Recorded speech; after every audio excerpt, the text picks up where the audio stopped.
Sit back, relax, and get ready to embrace the work hard, smile large vibe.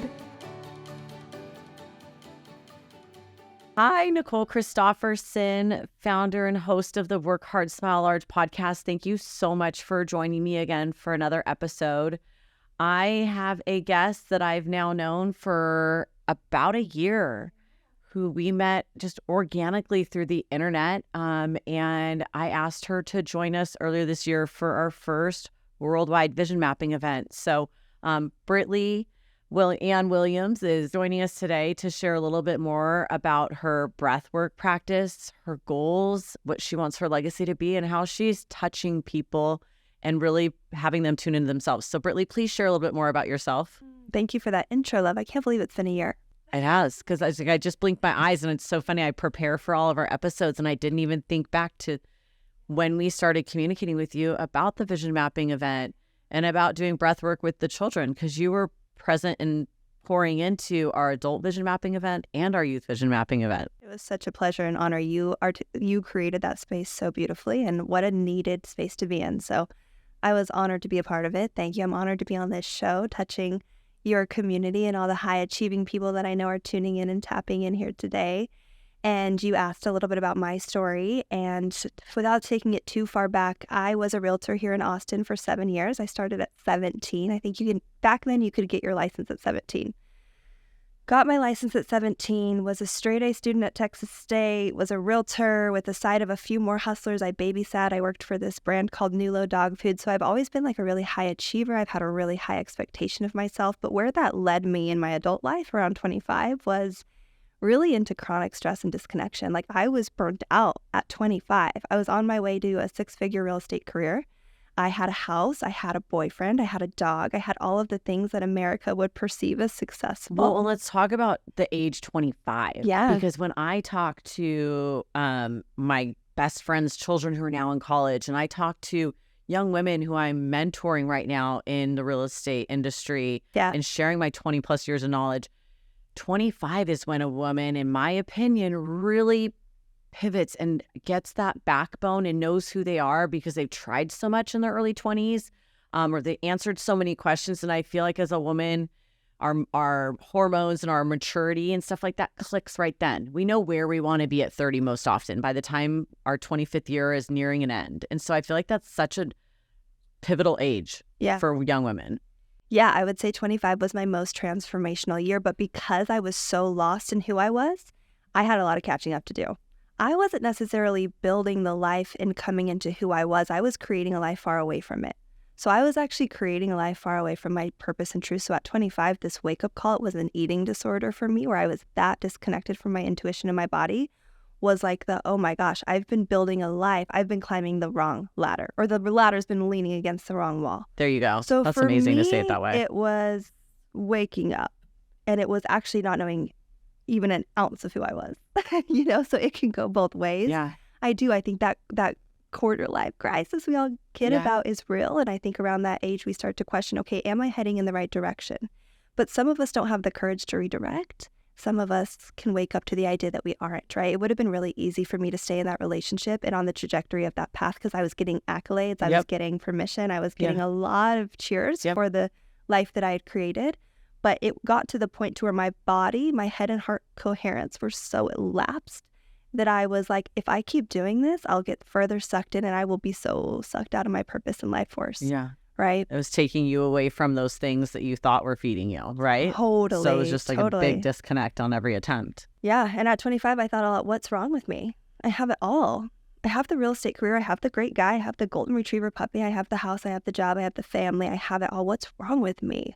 Why am I so unhappy? Oh, I'm broken. I'm so ungrateful. Am I ever going to be happy? And really what it came down to is I was just climbing the wrong ladder. I was doing it for the wrong things. I was in it for the money. I was chasing money. And who out of our audience doesn't stop at certain points in their life and say, am I doing the right thing? If this is a hard week, or if I'm having a challenge, am I doing this wrong? Or is this the wrong job? Or is, should I get divorced? Or, people have all these different heavy questions that carry themselves in challenging times. Yeah. But your challenging time lasted too long. Yeah. And that's when you knew it wasn't a bad week or anything like that. It was carrying with you day to day. I always say I waited for the wake-up call, but if we could wake up before the call, that would be ideal. Right. Right? Hence surrounding yourself with positive people and, you know what I mean, learning from those around you. And that's literally what the Work Hard, Smile Large community is all about, I know, right? I love it. Yes. Sharing our stories. So you answered that question for yourself at what moment? Alone? Just introvert, like talking to yourself, like working through some stuff? Was it religious? Was it doctors telling you weren't healthy? Was there anything else involved in it? If it's okay to be vulnerable, I'll definitely go there. The moment that I realized that I had a significant problem was I was on the way to my own graduation, and I had just ate my grandma's cookies, which are like the best and you can't stop. And I was in the bathroom making myself throw up, and my brother and sister were outside the bathroom door laughing and running around. And I thought, oh my gosh, what is going on? I have gotten this comfortable with this habit that I'm doing it while my siblings are outside the door. And I had a whole come to Jesus moment where I just cried and I was like, oh my gosh, I have a problem. And I was in such denial. I was so disconnected from my needs that it was so easy for me to keep feeding and fueling this horrible thing in search for validation and longing, and to really look at myself in the mirror in that moment and say, okay, whoa, no more. And I haven't since that day. And it wasn't alone, of course. God was a huge, huge part of my journey. But also what happened is I came to the people that I loved and I expressed that I had this thing happening to me. And, you know, everyone receives it the best that they can with the tools that they have and with love, but nobody who doesn't really fully understand what you're going through, and that it has a lot less to do about my body image and a lot more to do with my self-worth. And so when I went to express this to people, which is the most vulnerable and scary thing to do, I wasn't necessarily met. So then once again, I said, okay, well, I'm alone in this healing journey. And I went deep into it. I did all the research, listened to the podcast. I hired a cognitive behavioral coach, and I really understood why. How did you even know to go and hire a cognitive behavioral coach? Like, so a therapist. Yeah. Okay. And I'll get into why I call them that, just to differentiate what I do. Because I'm like, yeah, so a therapist. I just went and saw a therapist. And, you know, I had so much awareness. I sat down with the therapist. I said, my name's Britley. I have an eating disorder, likely because I have an avoidant attachment to myself because my dad's an alcoholic. And she's like, oh my gosh. And I was like, so what do we do? She's like, I don't know. I'll see you next week. You kind of just said everything that we would uncover in a session. So that's when I started to seek out and search out. There's got to be something more than the awareness, the cognitive piece. I understand why I have an eating disorder. I understand what I'm looking for. But how do I integrate fit, like healthy, like you were probably exercising, doing the other things to and be six-pack. People were complimenting my body all day long, but I was just dying inside. Yep. Really. Yeah. And I thought there has to be something else. So I entered my first somatic container, and somatic is just of the body. Soma means of the body. So healing of the body. So going beneath the cognitive layer, the cognitive ping pong like we're doing right now, and into the nervous system, into the body that stores our trauma, our memories, our hardships, our pains, our sufferings. And went into the body. I did breath work, and it was like the first time in my entire life and existence, my head and my heart put their weapons down, stopped at war with each other, and we're like, oh my gosh, we're on the same team. Oh my gosh, we have been living so in separate. Like, do you remember that first breath work experience? Oh yeah, I got chills. Oh yeah. Yeah. Who led it? Oh like, yeah. Where I was. All that. Yeah. 100%. And it felt like, I remember at the end, my hand going up in the air and feeling like, what is going on? Why am I doing And you told me that when we went to, Mackenzie and I went to a breathwork class of yours that you had in Austin here last year. Yeah. That's how long ago it was. It's crazy. And you were saying like these things might happen. And of course, like I was so interested in experiencing a breathwork session. I didn't look into it other than just trusting you because we had spoken so many times.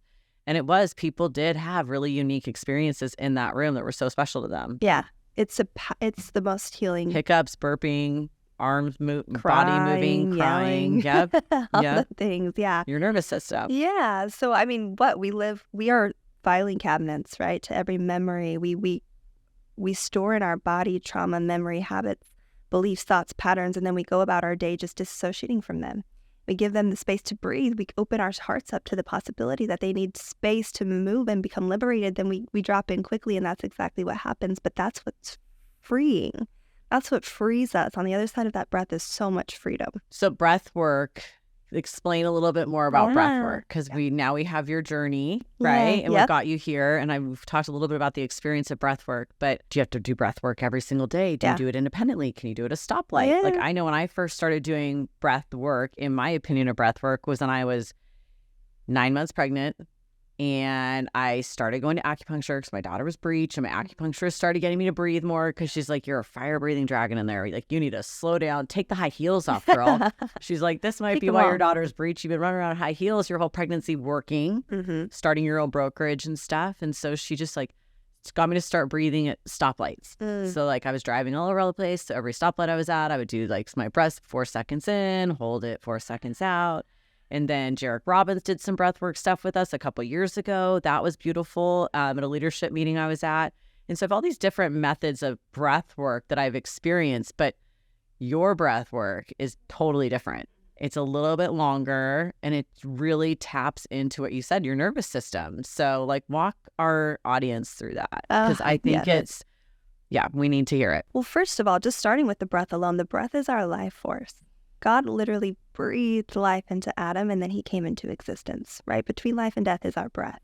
It is our most underutilized resource. It's our most infinite resource, and it is quite literally a mirror to our thoughts. If you think about it, if you can catch yourself in a day-to-day and you're shallow breathing or you're holding your breath, it's likely that you're in a stressed, sympathetic, fight or flight state, right? And inadvertently, your breath will start to mimic your thoughts. So if you could slow down the breath, naturally, without you having to do anything, your thoughts are going to come down. So my daughter's in studio today. She's not on camera or anything. And I do this because there's times where she starts thinking so fast and talking so fast about so many different things at one time, and so many questions come out at one time.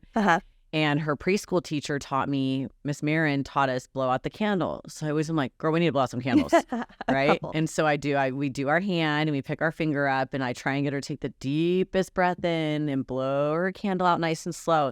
And that's been something I've used with my daughters since I learned it, you know? Yeah. And so we do try to slow one another down and do it together to see who can breathe in the longest. Yeah. Who can hold it the most, you know? And it's like an interactive breath exercise that we do, and it does totally work. It's amazing. Our conversations slowed. I mean, I'm Italian. I talk really fast. My kids talk really fast. So you talk really fast. I do talk really fast. So we use it to like slow down our conversations and our thoughts all the time. And just notice right now, for the listeners, take a deep breath.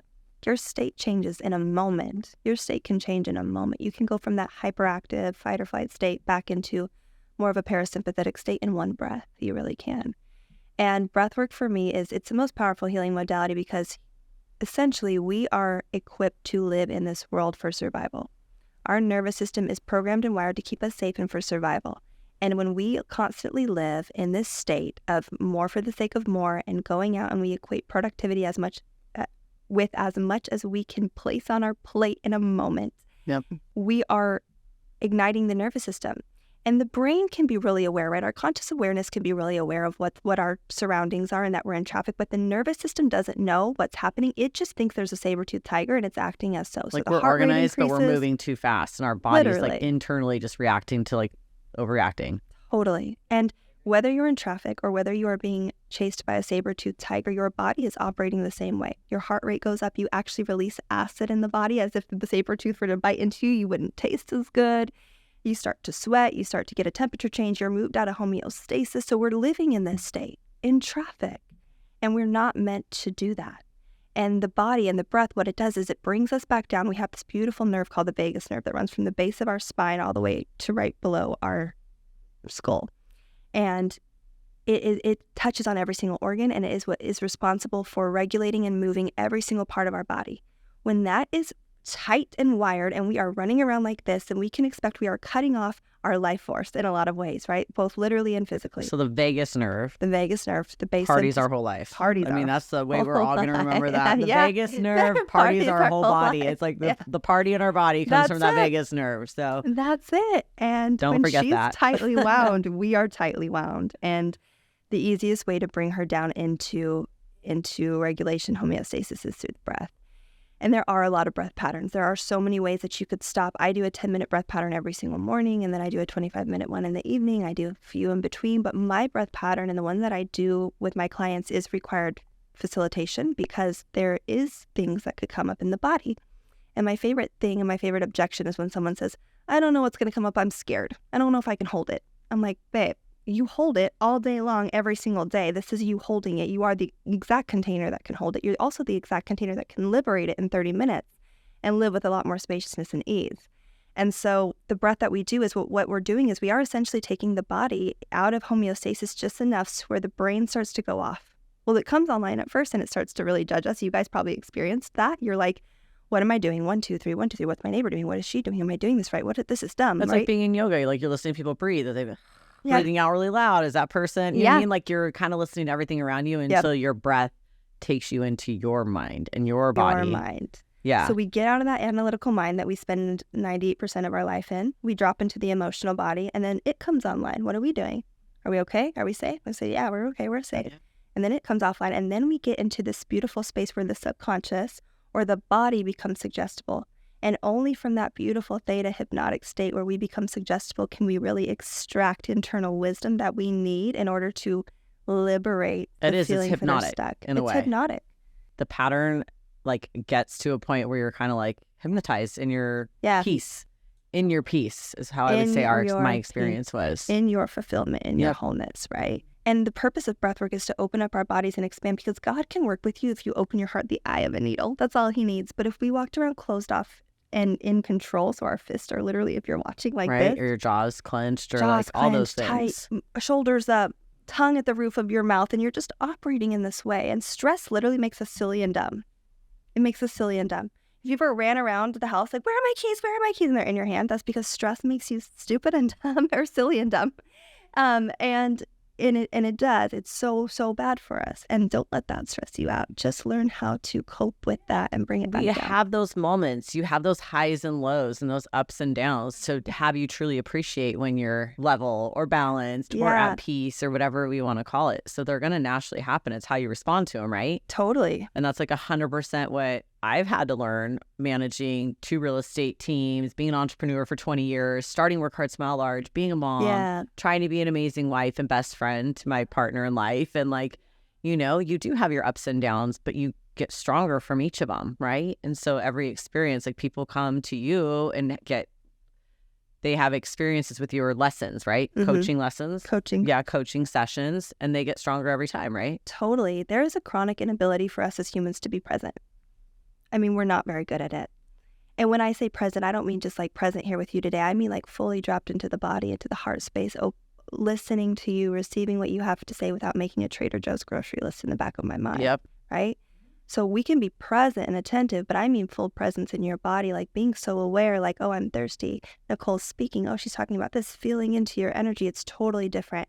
And I love being the testament. I love being the walking testimonial of chronic disconnect, flying around by the seat of my pants, unable to connect. Like I would sit down with my partner and he'd be like, hey, babe. And I was so uncomfortable. I'm like, I don't know. I got to do the dishes. I would literally get up and go do the dishes while we were talking because I was so uncomfortable in my own skin to be present and to be still. I felt like it was unproductive. I didn't feel like I was deserving. There was a huge self-worth wound. And now I like literally who I am. I'm different on a cellular level. I'm a different human. And I think everyone in my life has said that to me to some degree as I've come back and moved back to Austin. They're like, you're different. How long have you been back in Austin now? 2 months? 2 months. 2 months. Yeah, 2 months. And it just everything looks different. Everything is more colorful. Everything feels different. Everything feels juicy. Everything feels delicious. Everything feels like, oh my gosh. And I can see in reflection the parts of me, right? Because I grew up here. There's parts of me all over this city painted around that I used to be in the past, and being able to be reflected to that and who I am now, I think is really powerful. And I'm really grateful. But yeah, the breath, coming home into the body, knowing that more for the sake of more is cancer, and actually in the stillness and the nothingness, that is just as, if not more productive for us as humans to come into our present moment, be able to access our body, our intuition. We live from the neck up, and if we can drop into our heart, we raise the consciousness and we elude love, and that's really all we're meant to do. Exactly. Yeah. You get what you give, and the more you're loving yourself, the more love you're giving, the more love you're going to be getting. And I feel like it's just a full circle effect. And as families moms, and people, you think acting from overwhelm is of service. Like we as women especially have had a really hard time understanding the ability to receive. Well, let's jump into that, because I know a lot of my audience and our listeners are women and mothers, and we do have fathers and all kinds of wonderful, amazing people that are part of our community. But like, let's talk about a day-to-day thing, because, like stopping and taking time to do breath work, or stopping and going to yoga, or working out, and those routines we set for ourselves are so powerful. And so I talked to my friends and my peers, and I was on a panel yesterday for leadership, and I kept talking to people about my morning routine and how important it is in my mindset on how I start each day. I'm tired some days. My kids don't listen all the time. You know, like I have more on my plate than I need to. And I try to eliminate that stuff in my morning routine. I'm like, God, this day's too packed. I'm gonna crash out if I do this. But how I start my day really sets my tone for the entire day. And I talk to a lot of my friends and family members who have these erratic workout routines and are always trying different diets and always doing different stuff. And I always just say, like, imagine if it was just your lifestyle. Like you just started your day the best way your best day ever was, and you just got it better and better every single day. And that's literally in my mind how I try to start each day. And I'm not perfect at it. I have bad days. I have bad mornings. I'm grumpy. I'm, quiet, whatever you want to call it. But I know that by the end of my day, if I started out with that focus and I'm trying to drive the train or drive the heart or drive whatever's happening that day towards the best day ever, it really happens because I make sure I get a little bit of movement in. I make sure I wake up before the rest of the family so I get my quiet time in, so I can breathe a little bit, so I can drink all my water, so I can read. I can get my thoughts organized before I start my day, professionally and personally, my calendar, my family, what their responsibilities are, the timings of everything, the normal day-to-day life stuff, right? Not sitting around eating bonbons by any means. So I've been better and better at getting more consistent with that. And I even kept it consistent on my travels with my family this summer.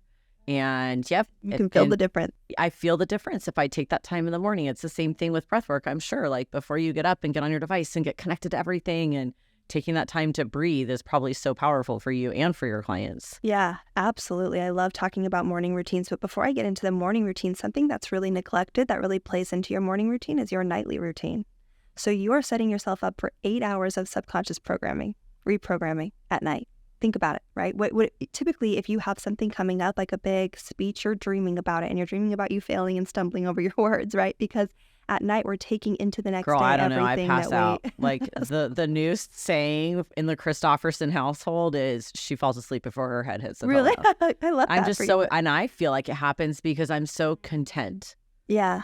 Like we've had a meal. We've talked about our day most often. Like I've taken my makeup off. You know what I mean? I just feel like I'm content. Like when I put my head on the pillow, I don't really care to watch TV. If I do, it's just in the background and kind of a little bit of noise, but I sleep very well. Good. Luckily. That's great. Never Sleep's used so to. Important. But yeah, that nightly routine really does lead us into our morning. And so I do a couple things at night, and then I'll get into what I do in the morning. Perfect, because we've never talked about this stuff. My favorite thing to do at night is the do-over, and it's changed my life in a million ways. So every night right before I fall asleep, I replay my day, and I ask myself if there was anywhere in my day that I didn't operate as the highest and best self.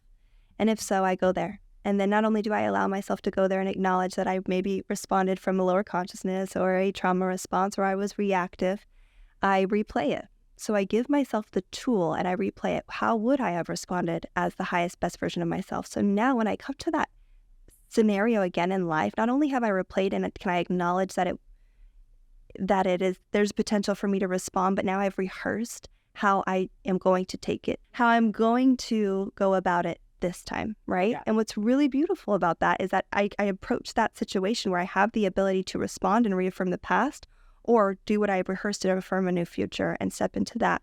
And all these R words, I mean, I have my book. I have a book that I read that's all F words. We're all about R words today. A word that came up this week, which was really interesting to me, was saying that we recycle those experiences. Mm-hmm. Oh, yeah, absolutely. And you recycle them, and they're better and stronger and more meaningful every single time you recycle them. Yeah. You're not going to forget them. They've already happened. They've changed your course. They made you reflect. But like recycling them for the better, right? How would you have responded? And when you go to that space, could you respond from there? And 95% of our thoughts are recycled from the night before. 98% of those are negative. So we're really living in a lot of worrisome thoughts. The majority of our life is spent living in the future, living in worry, living in fear, control, scarcity. And so if we can take that day and take inventory and redo what we need to do so that we can show up better tomorrow, that's going to be really huge. I also just put my phone away and I touch my body, put my hands on my heart intuitively, on my belly, anywhere that I've been critical of myself that day. I show myself that I'm here and I'm safe, and she's my priority as always. And that leads into the morning. Usually the first thing that I will do is rub my body, just give myself a little bit of love, let myself know that I'm here, I'm safe, I'm operating in this human body that operates on my behalf, but really I'm a beautiful, infinite, loving consciousness. And this is just the vessel that gets to hold me today. And it only takes about 4 seconds in the morning. We have about 4 seconds to go from the conscious into the subconscious funnel and current that we live and survive in. So we have 4 seconds. So from the moment that you open your eyes and realize that you woke up to a new day to the second you go to reach your phone for that fake dopamine hit that you return to all day. And because the first dopamine hit of the day is the one we return to all day. So if that's your phone, guess what you're subconsciously doing all day? Phone, so funny. phone, I put my phone. phone in the other room. Good. So if the alarm goes off, I can get to it. Yeah. You know what I mean? It's not too far, but yeah, I definitely put it not on my nightstand. So in those 4 seconds, I don't even allow myself the time and space to reach. I sit up in bed and I make sure that my back is supported and head off because that's the easiest way to not fall asleep. And I just am. I just breathe into the body. Big, deep inhales up, expanding, visualizing the breath coming in, cleaning me out, expanding all the way below the belly button, and then really big audible exhales, letting it out and just like breathing new life, new day into my body, the breath. And there's so much gratitude in that. Like, oh God, you woke me up again this morning. You breathe me anew. You make me anew every single day. I'm open to the opportunities. I'm open to expansion and space and ease and peace and flow. Are you talking or just doing breath I'm work breathing and thinking and it? You're thinking just and breathing. Feeling. Yeah. Yeah. Yep. So just breathing, hand on my heart. And then I'll drop into kind of a silent prayer. And it looks about the same every single morning.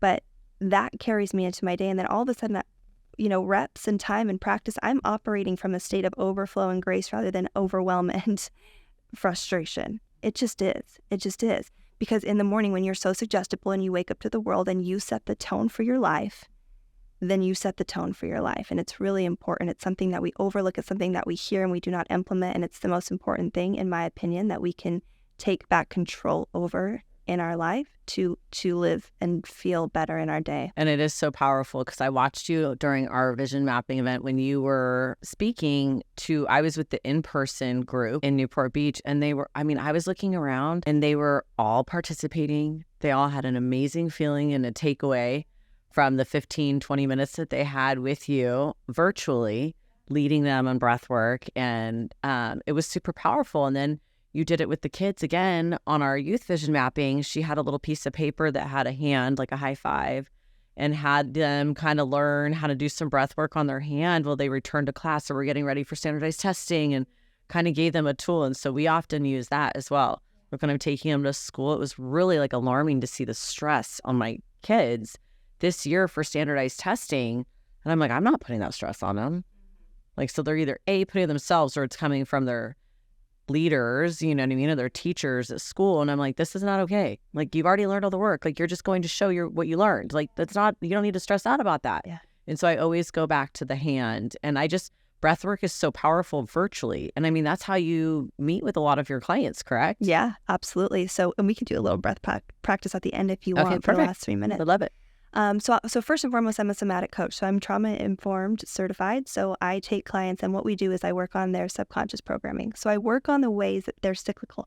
So we right now are running on a one-way track. We are only doing and operating the way we know how.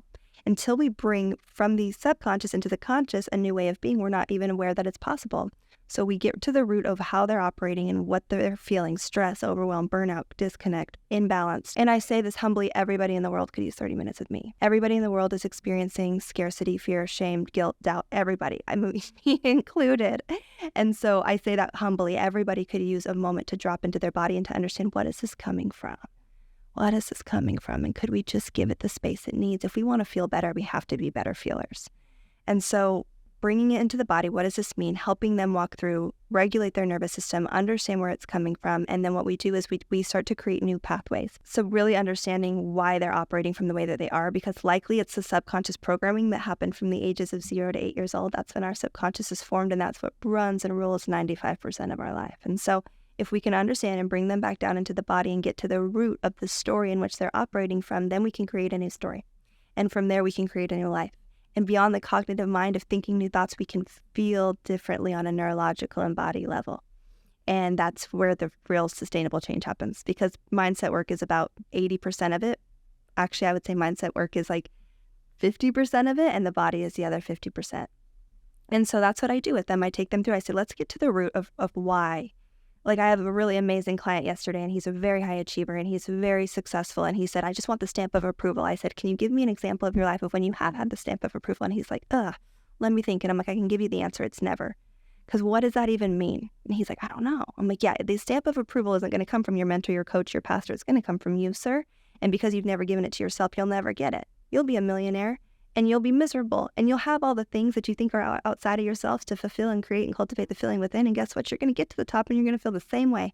So we have to feel different. And guess what happens with a lot of my clients? The thing that they want the most, the money, right? They want the money so bad, or they want the partner so bad. I'm like, okay, let's take a break from the money and the partner. Let's see what the feeling you think they're going to give you is. Let's see if we could cultivate it in the body. And then guess what happens? You attract it. They get the partner. Yeah. And they get the money. They attract it. Every time, because they become a match for it. It's a law right? of attraction. You get what you give. Yep. The law of attraction is important, but what's more important is the law of receptivity. If I have a radio sitting in here and I tune it to a station, I could get country, jazz, music, I could get whatever I want. And if you understand this metaphor, you understand that there's music playing all around us right now. Like, really get that. There's music playing around us right now. But we live in the static. All we have to do is learn how to tune our frequency and place our receiver in the right spot. And then we're open to everything that we desire. But we don't believe that we're the radio. We believe that we're just going to walk into a room and that's the radio that's playing, or our parents established the radio for us, or the neighbors, or the boss. And we are the active receptors. And when we can tune our receptivity on, we open ourselves up to what it is that we want and desire. I've been living this for the last few years. Yeah. I could have come here and crumbled in Austin 2.5 years ago and cried because I didn't have my family and my mom and my sisters and our cousins and everybody around me. Or I could have, it could have gone so many different ways. And when I got past the hard part of strengthening my foundation with my family, for my family and our unit when we got here, it was only then could I really make friends and be myself and share myself with everybody else. And it was just it was such a game changer. Well, you said something really important. You said I strengthened my foundation.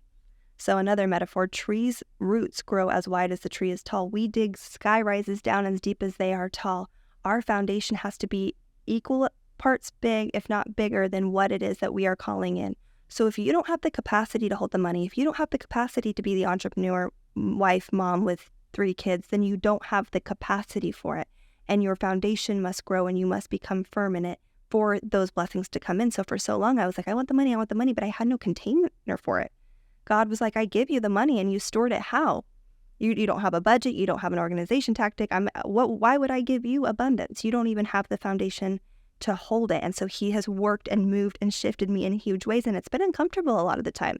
I definitely don't want to pretend like this has been the easiest ride. This has been hard. I have ended really beautiful relationships. I have moved cities. I have met old parts of myself and had to overcome and identity shift. Well, and this identity, though, is so well accepted because everybody watches social media and sees all these lifestyle fantasy, Insta famous stories and stuff like that. And they might portray you as like, oh my gosh, you go all over the place, you travel a lot, you do this and that. But really, your work, your practice, who you are, and the experience you didn't have earlier on in your young woman, growing up of your early 20s, you're experiencing that now. Yeah. You're being real and authentic to yourself. And a lot of those people maybe did it in college because they studied abroad or they did different things. So I just feel like you have to be so confident and comfortable with who you are to go on your journey, whatever your specific journey is for you.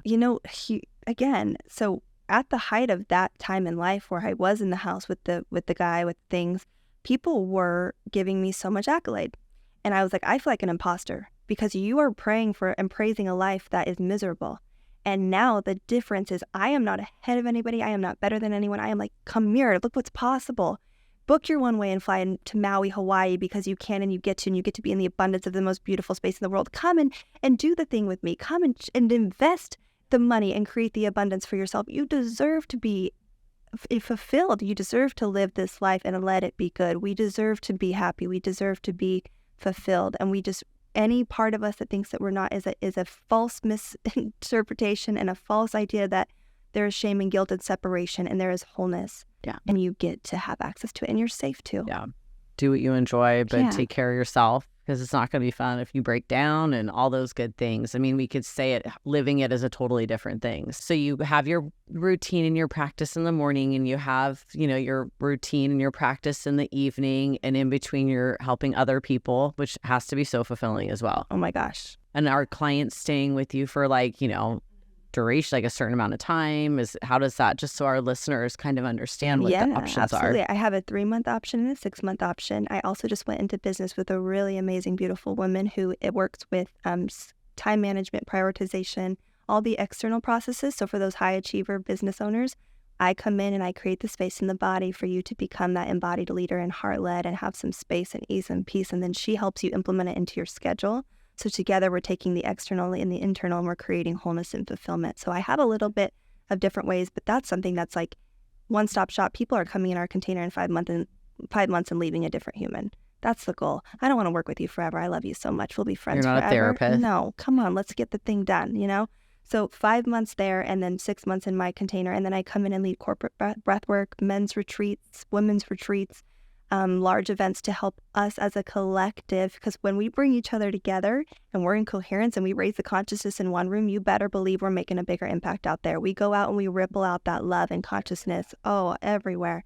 And so that's also what I do and I love to do. And then I do individual breathwork sessions. So I'm what's called a manifesting generator on the human design. And I'm not like locked into human design. It's just a fun tool I use. And it's so applicable to me in the fact that I'm multi-passionate with one mission: to help serve, to help people come home to the fullness within, to feel better in their bodies and live the life they deserve. But I do it in a multitude of ways to meet each person where they're at and what they need, because it's not a one size fits all. So is that your mantra? Because I think our listeners want to know what your life motto is or what your mantra is. I just got chills. I want to empower people to such a degree that they stop searching outside of themselves and they find fulfillment and wholeness within their body and within their relationship with God, the creator, the one that loves and knows every hair on your head and has the most abundant plan for you.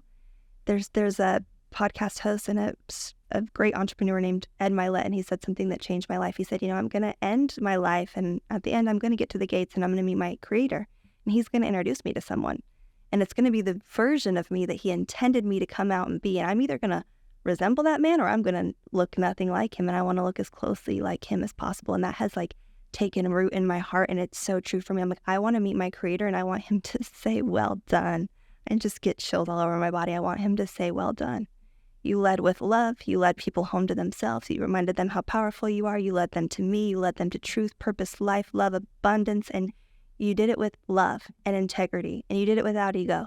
And I think that's what God speaks on me every single day. And that's all I want to do. And you're the most humble. I mean, I haven't ever been in your presence and felt like you had an ego. Like you've just always had such a bright smile. And it has to come from just being so peaceful, and doing the work for yourself. Thank you. Constantly, right? Yeah, it's a huge compliment. Thank you, love. We all know what I'm doing here with Work Hard, Smile Large, and how I just want to bring people together and be a great mentor to our youth and inspire them to work hard and smile large. What do you want your legacy to be, Miss Britley?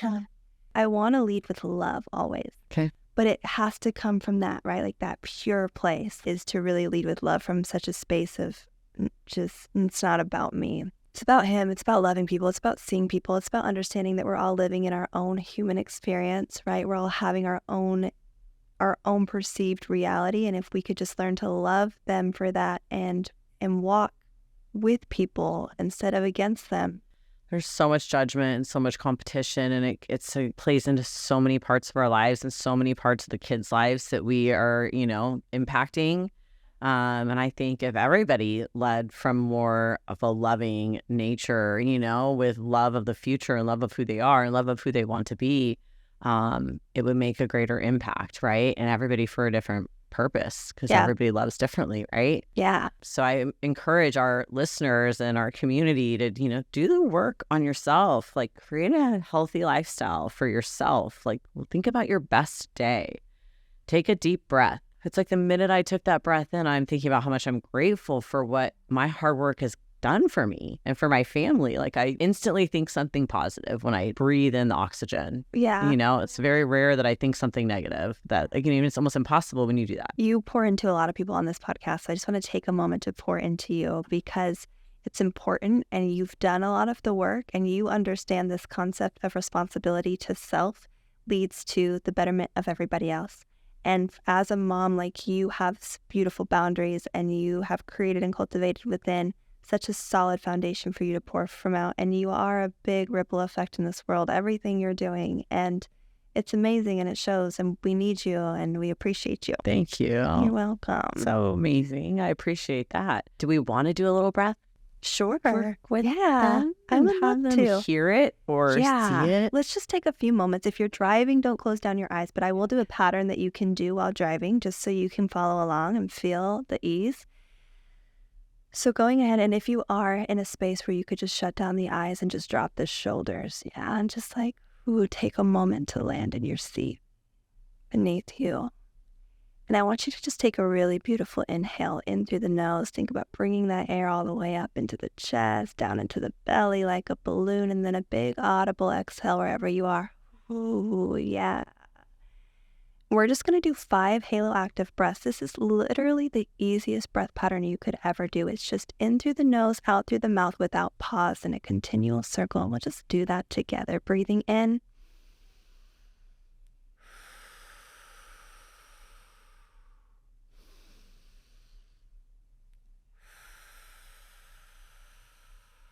Give me 3 more, just like that.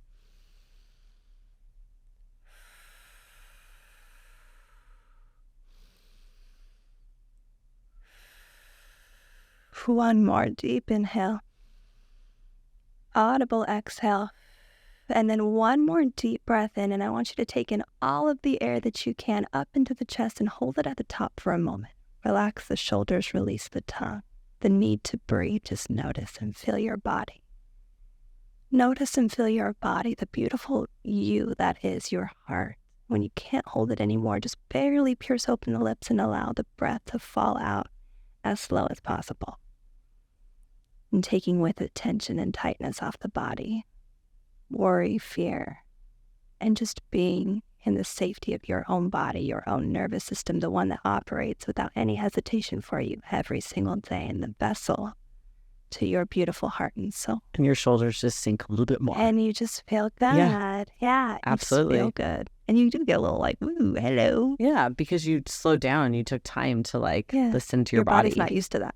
It's like, what are we doing? No, you don't do it in the middle of your day. Yeah. Like I've been doing these little power nap. Not that I really fall asleep, but it's like 20 minutes just to be like quiet, close my eyes, not be on a device. There's meditations that last 10 minutes that have been proven and scientifically shown to give you more rest than 3 hours of sleep. The busier I get and everybody's watching me get busier, the more I take time to slow down. Perfect. That's exactly the ratio I'm talking about, girl. Woo, that's it. That's it.